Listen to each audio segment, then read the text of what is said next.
I'm reading today from the book of Psalms, chapters 45 and 46, Exodus chapter 1, and Luke chapter 7. My heart is inditing a good matter. I speak of the things which I have made touching the king. My tongue is the pen of a ready writer. Thou art fairer than the children of men. Grace is poured into thy lips. Therefore God hath blessed thee forever. Gird thy sword upon thy thigh, O most mighty, with thy glory and thy majesty. And in thy majesty ride prosperously, because of truth and meekness and righteousness. And thy right hand shall teach thee terrible things. Thine arrows are sharp in the heart of the king's enemies, whereby the people fall under thee. Thy throne, O God, is forever and ever.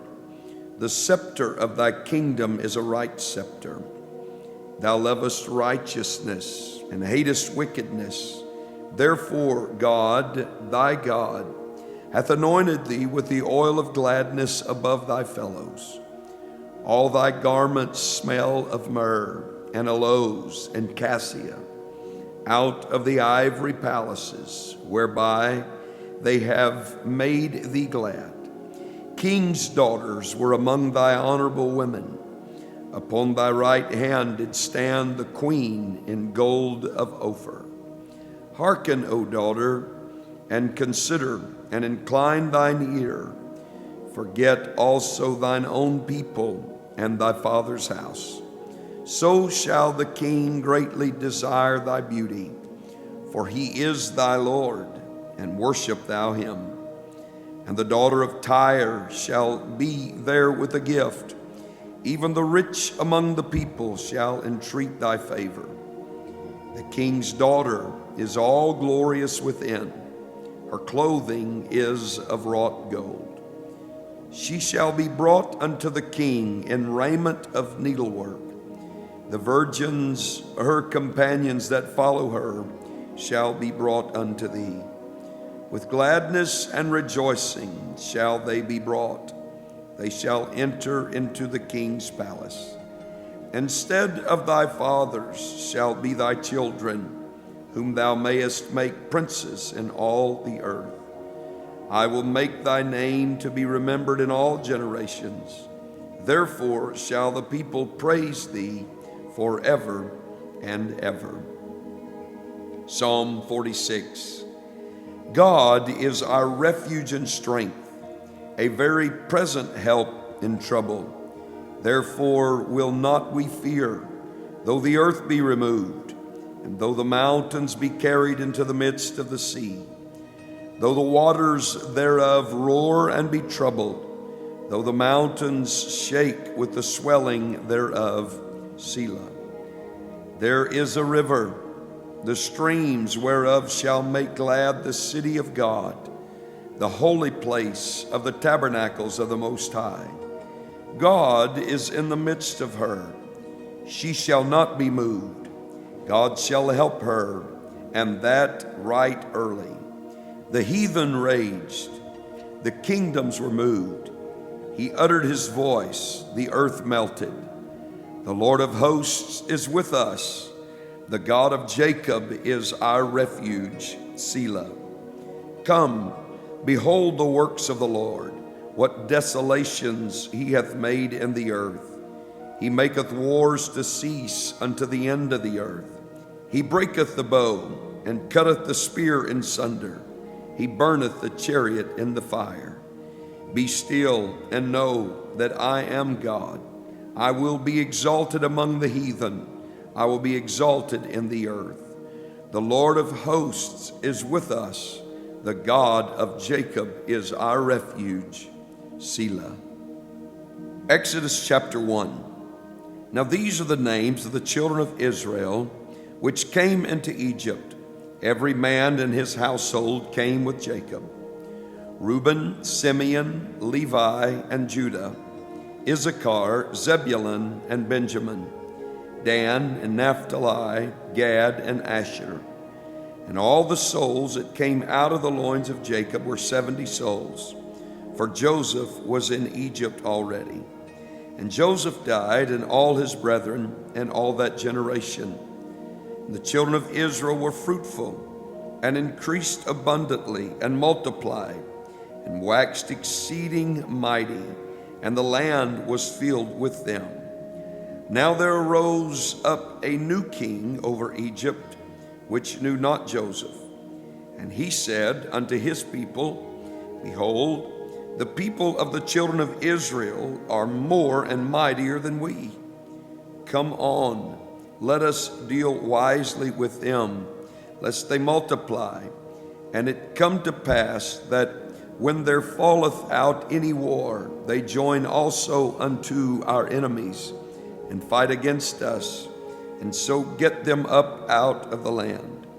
Therefore they did set over them taskmasters to afflict them with their burdens. And they built for Pharaoh treasure cities, Pithom and Ramses. But the more they afflicted them, the more they multiplied and grew. And they were grieved because of the children of Israel. And the Egyptians made the children of Israel to serve with rigor. And they made their lives bitter with hard bondage, in mortar and in brick, and in all manner of service in the field. All their service wherein they made them serve was with rigor. And the king of Egypt spake to the Hebrew midwives, of which the name of one was Shiphrah, and the name of the other Puah. And he said, When you do the office of a midwife to the Hebrew women, and see them upon the stools, if it be a son, then ye shall kill him, but if it be a daughter, then she shall live. But the midwives feared God, and did not as the king of Egypt commanded them, but saved the men children alive. And the king of Egypt called for the midwives, and said unto them, Why have you done this thing, and have saved the men children alive? And the midwives said unto Pharaoh, Because the Hebrew women are not as the Egyptian women, for they are lively, and are delivered ere the midwives come in unto them. Therefore God dealt well with the midwives, and the people multiplied and waxed very mighty. And it came to pass, because the midwives feared God, that he made them houses. And Pharaoh charged all his people, saying, Every son that is born ye shall cast into the river, and every daughter ye shall save alive. Luke chapter 7. Now when he had ended all his sayings in the audience of the people, he entered into Capernaum.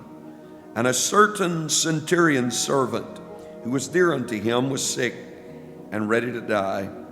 And when he heard of Jesus, he sent unto him the elders of the Jews, beseeching him that he would come and heal his servant. And when they came to Jesus, they besought him instantly, saying that he was worthy for whom he should do this. For he loveth our nation, and he hath built us a synagogue. And Jesus went with them, and when he was now not far from the house, the centurion sent friends to him, saying unto him, Lord, trouble not thyself, for I am not worthy that thou shouldest enter under my roof. Wherefore neither thought I myself worthy to come unto thee, but say in a word, and my servant shall be healed. For I also am a man set under authority, having under me soldiers. And I say unto one, Go, and he goeth, and to another, Come, and he cometh, and to my servant, Do this, and he doeth it. When Jesus heard these things, he marveled at him, and turned him about, and said unto the people that followed him, I say unto you, I have not found so great faith, no, not in Israel. And they that were sent, returning to the house, found the servant whole that had been sick. And it came to pass the day after that he went into a city called Nain, and many of his disciples went with him, and much people. Now when he came nigh to the gate of the city, behold, there was a dead man carried out, the only son of his mother, and she was a widow, and much people of the city was with her. And when the Lord saw her, he had compassion on her, and said unto her, Weep not. And he came and touched the bier, and they that bare him stood still. And he said, Young man, I say unto thee, arise. And he that was dead sat up, and began to speak, and he delivered him to his mother. And there came a fear on all, and they glorified God, saying, that a great prophet is risen up among us, and said that God hath visited his people. And this rumor of him went forth throughout all Judea, and throughout all the region round about. And the disciples of John showed him of all these things. And John, calling unto him 2 of his disciples, sent them to Jesus, saying, Art thou he that should come, or look we for another? When the men were come unto him, they said, John Baptist hath sent us unto thee, saying, Art thou he that should come, or look we for another? And in that same hour he cured many of their infirmities and plagues, and of evil spirits, and unto many that were blind he gave sight. And Jesus answering said unto them, Go your way, and tell John what things ye have seen and heard, how that the blind see, the lame walk, the lepers are cleansed, the deaf hear, the dead are raised, to the poor the gospel is preached. And blessed is he whosoever shall not be offended in me. And when the messengers of John were departed, he began to speak unto the people concerning John. What went ye out into the wilderness for to see? A reed shaken with the wind? But what went ye out for to see? A man clothed in soft raiment? Behold, they which are gorgeously apparelled and live delicately are in king's courts. But what went ye out for to see? A prophet? Yea, I say unto you, and much more than a prophet. This is he of whom it is written, Behold, I send my messenger before thy face, which shall prepare thy way before thee. For I say unto you, among those that are born of women, there is not a greater prophet than John the Baptist. But he that is least in the kingdom of God is greater than he. And all the people that heard him and the publicans justified God, being baptized with the baptism of John. But the Pharisees and lawyers rejected the counsel of God against themselves, being not baptized of him. And the Lord said, Whereunto then shall I liken the men of this generation? And to what are they like? They are like unto children sitting in the marketplace, and calling one to another, and saying, We have piped unto you, and ye have not danced. We have mourned to you, and ye have not wept. For John the Baptist came neither eating bread nor drinking wine, and ye say, He hath a devil. The Son of Man is come eating and drinking, and ye say, Behold, a gluttonous man, and a winebibber, a friend of publicans and sinners. But wisdom is justified of all her children. And one of the Pharisees desired him that he would eat with him. And he went into the Pharisee's house and sat down to meat.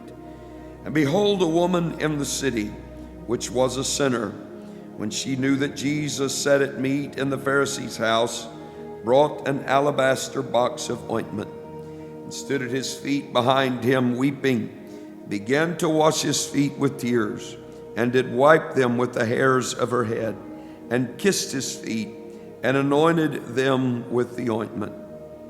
Now when the Pharisee which had bidden him saw it, he spake within himself, saying, This man, if he were a prophet, would have known who and what manner of woman this is that toucheth him, for she is a sinner. And Jesus answering said unto him, Simon, I have somewhat to say unto thee. And he saith, Master, say on. There was a certain creditor which had 2 debtors. The one owed 500 pence, and the other 50. And when they had nothing to pay, he frankly forgave them both. Tell me therefore, which of them will love him most?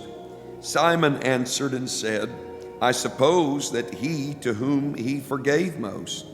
And he said unto him, Thou hast rightly judged. And he turned to the woman and said unto Simon, Seest thou this woman? I entered into thine house. Thou gavest me no water for my feet, but she hath washed my feet with tears, and wiped them with the hairs of her head. Thou gavest me no kiss, but this woman, since the time I came in, hath not ceased to kiss my feet. My head with oil thou didst not anoint, but this woman hath anointed my feet with ointment. Wherefore I say unto thee, her sins, which are many, are forgiven. For she loved much, but to whom little is forgiven, the same loveth little. And he said unto her, Thy sins are forgiven. And they that sat at meat with him began to say within themselves, Who is this that forgiveth sins also? And he said to the woman, Thy faith hath saved thee. Go in peace.